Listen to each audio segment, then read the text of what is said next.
This is brought to you by the Electronic Church of God, Arizona. Thank you.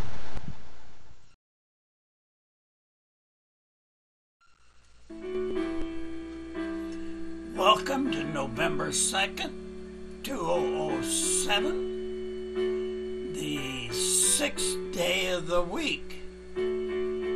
Well, brethren, again we go right on over unto the Lord's Care Ministry, 1 year with the Lord, day 306.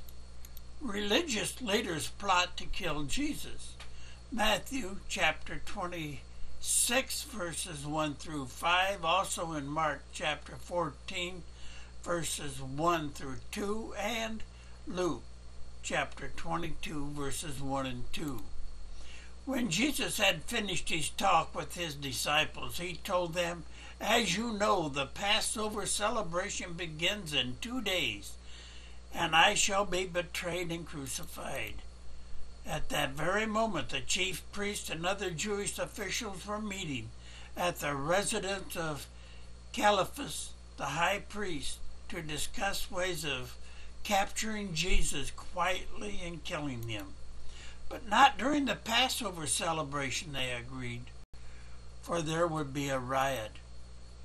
All Jewish males over the age of 12 are required to go to Jerusalem for the Passover feast, followed by a 7-day festival called the Feast of Unleavened Bread.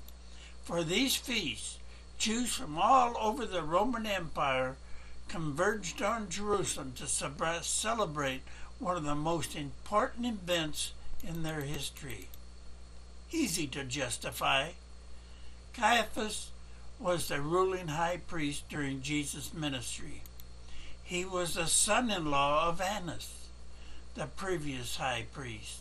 The Roman government had taken over the process of appointing all political and religious leaders. Caiaphas served for 18 years, longer than most high priests, suggesting that he was gifted at cooperating with the Romans. He was the first to recommend Jesus' death in order to save the nation. John chapter 11, verses 49 through 50. This was a deliberate plot to kill Jesus. Without this plot, there would have been no groundswell of popular opinion against him. In fact, because of Jesus' popularity, the religious leaders were afraid to arrest him during the Passover. They did not want their action to incite a riot. So these religious leaders, so pious in their self-righteousness and their man-made traditions that were added to God's law, were at the high priest's house planning murder. We can criticize these leaders, and rightly so, but we should admit that it is easy to justify our sinful actions. Be honest about sin.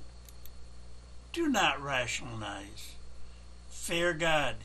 Keep His commandments.